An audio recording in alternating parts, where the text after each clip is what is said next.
Olá pessoal do canal Brasil Notícia, olha nós chegando de novo aqui, gente. E o assunto é polêmico.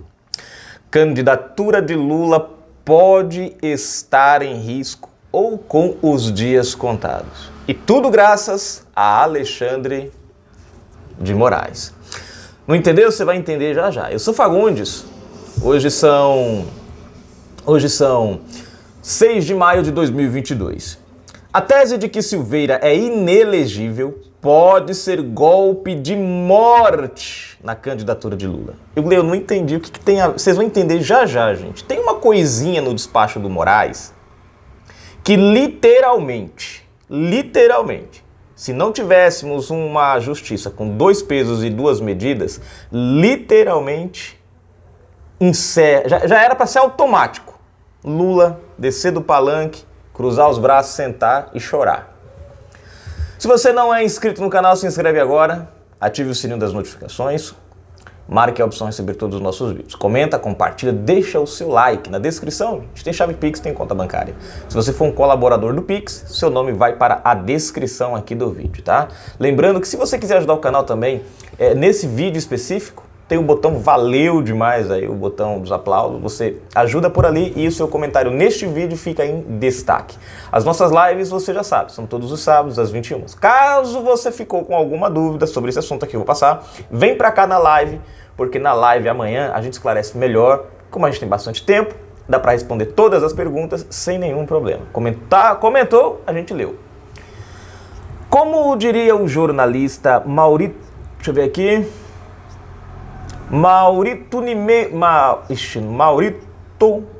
Nilmeira, separando e saboreando cada sílaba. Está sensacional a briga entre o presidente da República e o Supremo. Como todos sabem, devido a declarações de um deputado, os 3 poderes acabaram se envolvendo num conflito delicado e perigoso, pois ninguém sabe aonde isso pode levar institucionalmente. Há muitas ocasiões na vida em que a melhor solução é ficar quieto e fingir de morto, aguardando os rumos dos acontecimentos antes de se tomar uma posição. Vamos lá. E o Supremo estava procedendo assim, como se realmente existisse um pacto de silêncio em torno do decreto imperial de Jair Bolsonaro, baixado para anular a prisão, a multa à cassação e a inelegibilidade do deputado Daniel Silveira, PTB, do Rio de Janeiro. Entretanto, na manhã desta terça-feira, dia 26, o silêncio foi quebrado quando saiu publicada uma decisão interlocutória do ministro Alexandre de Moraes, a primeira tomada por ele após o decreto de Bolsonaro. Prestem atenção, né? Com isso, o enredo da trama institucional ficou ainda mais surpreendente e intrincado. Na decisão, o relator dá 48 horas para a defesa de Silveira se manifestar sobre o indulto e sobre o descumprimento de medidas restritivas por parte do parlamentar, que, na opinião de Moraes, ainda estaria obrigado a usar tornozeleira eletrônica, apesar de sua prisão ter sido anulada. Vejam só a loucura do ministro. Tudo bem. Até aí morreu Neves, como se dizia antigamente. Era esperada uma forte reação de Moraes, conhecido por seu pavio curto. Com esta decisão, o ministro deixou claro não considerar que o decreto presidencial já esteja em vigor. Lembrando que ele passa a ficar em vigor a partir do momento que ele é publicado no Diário Oficial. E ele foi publicado, acho que na própria semana mesmo, né? Na própria quinta-feira que ocorreu os fatos, se não me engano. Então, ou seja, passou a entrar em vigor, está em vigor. Ora, se Silveira precisa usar tornozeleira, é sinal de que a graça concedida por Bolsonaro seria um tipo vacina e não pegou. Uma comparação. Ou seja, Moraes se apressou imprudentemente, porque o Supremo ainda não determinou a suspensão, a anulação do decreto, algo que ainda está longe de ser decidido, se é que será. Em outras palavras, enquanto o Supremo não decidir sobre a anulação, o decreto está em vigor. O que também tem outro problema. Essa apreciação não existe em nenhum procedimento jurídico, nenhum regimento jurídico, nem na Constituição. Pela lógica e pelo que é certo, o decreto é indiscutível. Não cabe a STF, não cabe a ninguém discutir esse assunto. Mas mesmo assim eles colocaram para discutir. Porém, mesmo lá na mesa, a ação que está lá é para anular, não para validar, é para anular. Se está lá para ser anulado é porque ele está em vigor. Se está em vigor, significa que Daniel Silveira é um homem livre. Então, eis o conflito e o erro de Moraes. Mas vamos lá que a coisa ainda vai chegar em Lula. O decreto está valendo, é claro. Assim, na ânsia de reagir, Moraes se enrolou todo ao simplesmente desconhecer a existência do decreto de outro poder, um ato discricional que está legalmente em vigor até que o Supremo se manifeste. Então ele se interpôs, ele se colocou acima do decreto presidencial, ato discricionário, ato exclusivo do presidente. Em seguida, outra grande surpresa, porque nessa decisão interlocutória, Moraes tomou... Eita, que agora o caldo entorna. Ô Lula, senta agora, meu filho, bota a mão na cabeça, coça a barba, enfim. Veja só, em seguida, outra grande surpresa, porque nessa decisão interlocutória, Moraes tomou outra importantíssima iniciativa, ao afirmar que o indulto não livra Silveira da inelegibilidade. No entendimento do ministro, que está juridicamente corretíssimo, qualquer que seja a avaliação feita pelo STF a respeito do decreto, o ato de Bolsonaro não anularia a inelegibilidade do deputado, porque determinação, porque é determinação porque é determinação estipulada pela lei da ficha limpa. Ressalte-se ainda que, dentre os efeitos não alcançados por qualquer decreto de indulto, está a inelegibilidade decorrente de condenação criminal em decisão proferida por órgão judicial colegiado, decidiu Moraes. É a fala do Moraes. Ele está dizendo assim, ó...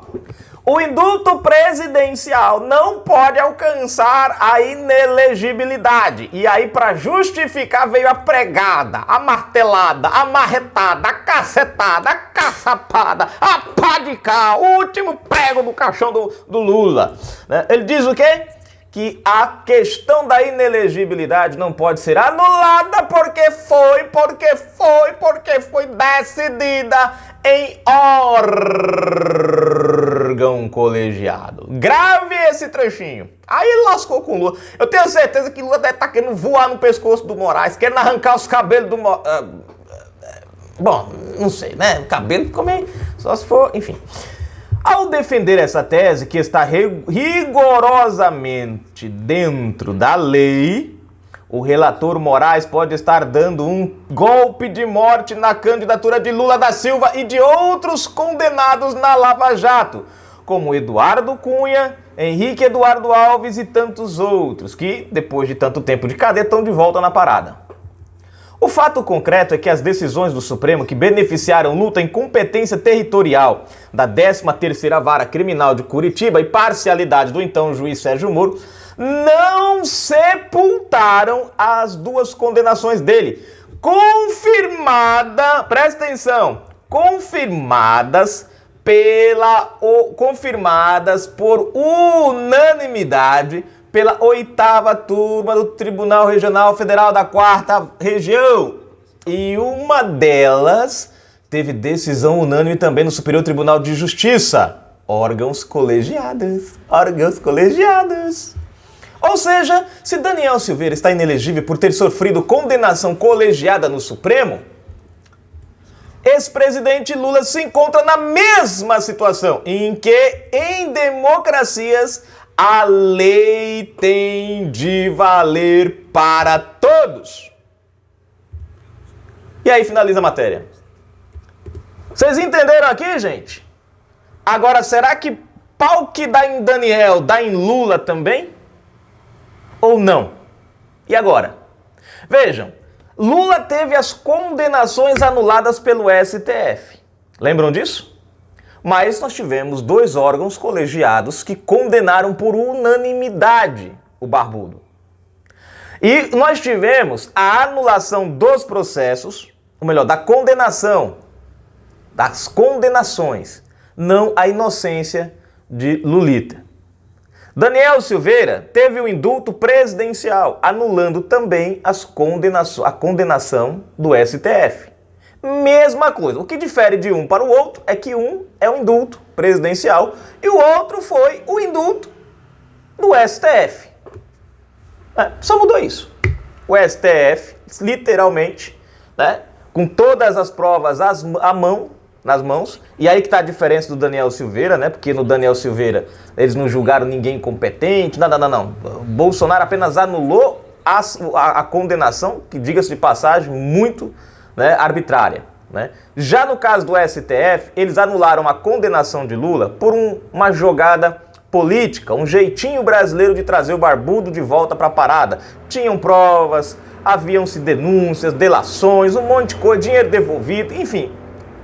A gente já sabe. Mas tirando isso tudo aqui de lado, colocando na mesma balança na questão dos processos, os dois, tanto Daniel quanto Lula, passaram por colegiados.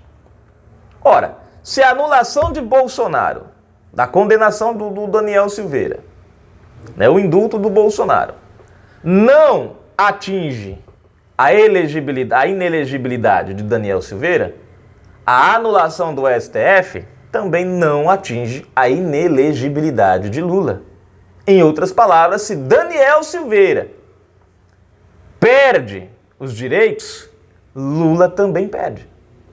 Porque os dois, como diz a matéria, órgão colegiado, tiveram condenações por órgão colegiado. E no caso do Lula ainda é pior, porque todas as vezes foram unânimes, né? Evidenciando de fato a arbitrariedade. Bom, mas aqui, gente, o que chama atenção é justamente a sanha de Moraes. E bate naquela tecla que eu falo para vocês, para tentarem acusar alguém, né, ou Bolsonaro, ou alguém que está ligado ao Bolsonaro, eles precisam revelar ou cometer um crime. Nesse caso aqui, o Moraes acaba de revelar um ajeitadinho brasileiro. Porque condenar Daniel, a inelegibilidade, e não Lula. E nessa brincadeira, ele acaba tornando possível a retirada de Lula da corrida. Vai ficar um negócio esquisito. Tirar os direitos de Daniel Silveira e não tirar os de Lula. Os dois casos são idênticos no contexto andamento dos processos. Os dois passaram por colegiado, os dois tiveram condenações anuladas. Só um está tendo a inelegibilidade mantida. Que estranho, não? Lula não deve estar gostando, a Janja deve não ter dormido de noite essa semana. Na descrição, chave Pix, conta bancária, a gente dá aquela forcinha pra gente que a gente precisa muito do seu apoio. Live política todos os sábados às 21 horas, vem pra cá que tem muita coisa pra gente conversar, tá bom? Lembrando que embaixo aqui, ó, abaixo do título você vai encontrar o botão Valeu demais! Colabora aí, seu comentário fica em destaque. Fui, galera!